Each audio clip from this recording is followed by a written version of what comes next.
Welcome back, gang. It's Deltia, and today I want to share with you some tips and tricks for surviving on a stamina build in Elder Scrolls Online, regardless of your level, gear, and champion points. This video will cover what I consider to be the holy trinity of surviving on stamina: skills, gear, and consumables. With these tips, I was able to earn trifecta, no death, no sigil, under 45 minutes, veteran Vate'Stram Hollows, and Maelstrom Arena without the Pale Order. If you want to learn how to survive on a stamina-based build in Elder Scrolls Online, this video is for you. If you like this video, please subscribe, turn alerts on, and consider becoming a member so I can produce more Elder Scrolls Online content.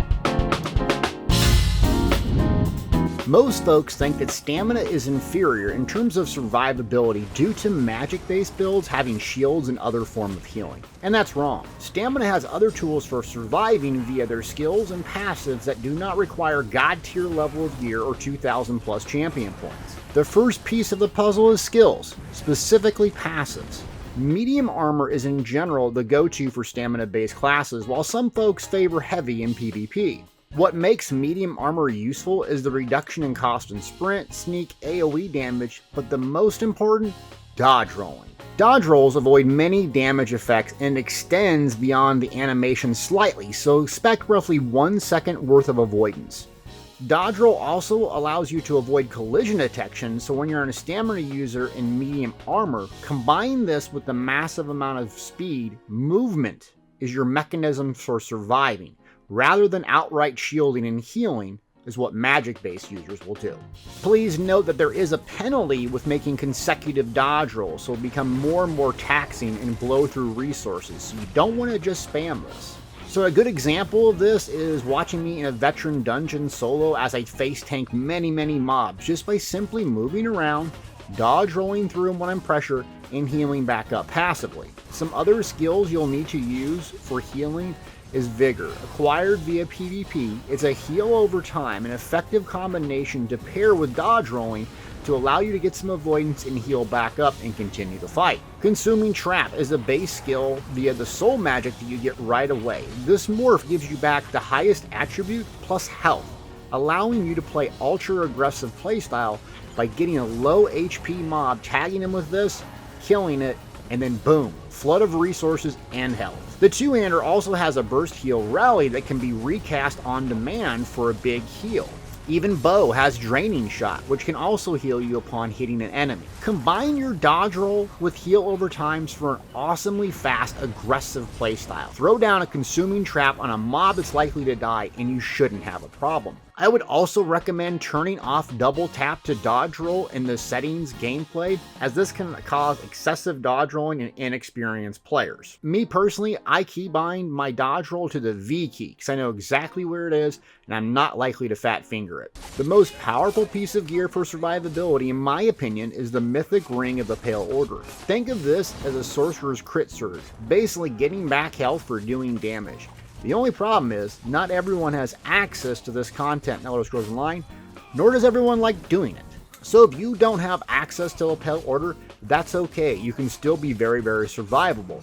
You just need to know your class's strengths and weaknesses. For instance, my Dragon Knight primarily uses Ultimate and the Battle Roar passive to restore resources, including health. Thus, using a two-piece monster helm like Bloodspawn that can give me back ultimate when I'm getting hit can be both beneficial on offense and defense. Some incredibly powerful sets that are quite easy to acquire nowadays. 1. Vicious Ophidian. This gives you tons of resources per mob kill, speed, and the 2 through 4 pieces are great for PvE. The easiest way I found to get this is doing pickup group trials Hellraw Citadel on normal.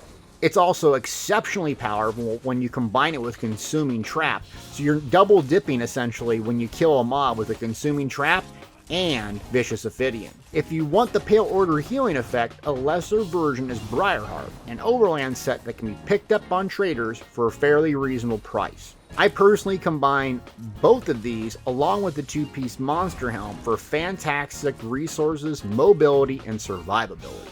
Another option for two-piece monster helms is good old Engine Guardian. It's selfish, meaning it's only going to give you back resources, but it restores randomly one of the 3 resources, including health.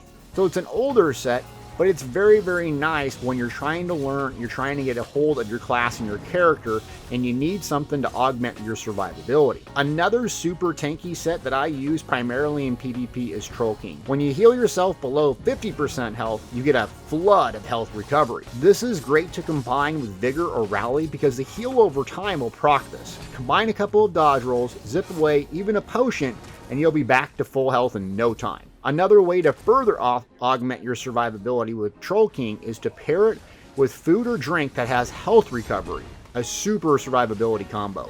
The final section of survivability comes from consumables, and there is a ton of options, but I'm going to show you some of my favorites. In PvE, with optimal group, buy stat foods for max stats is best, but if you're playing PvP or solo, go with the expensive version that also gives you health recovery, or at the very least, stamina recovery.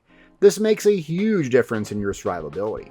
When it comes to potions, I carry a bunch of them on me. Tripods. These give you back all resources in a big heal. It's a must to keep in critical situations. Another one I keep on almost all my character is a movability and speed potion. This can help you escape and not get caught, stunned, and killed.